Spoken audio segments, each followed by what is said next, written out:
So, para sa mga kababayan nagmamahal sa iyo, sir, Oh. kamusta po ang inyong kalusugan? Ganun pa rin.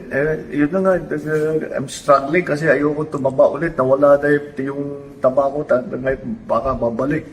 So that's what I'm taking care of. But I want to magpapasalamat naman ako sa mga nag-aalala sa akin.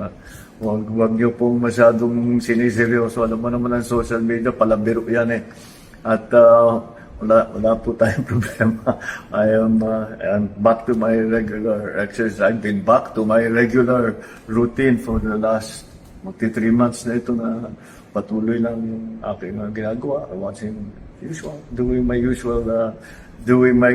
my health, making sure that I'm always ready to do the work. So, yung diet nyo, sir, Wala na. regular na, okay na po? Wala nang bawal. Matagal nang wala na.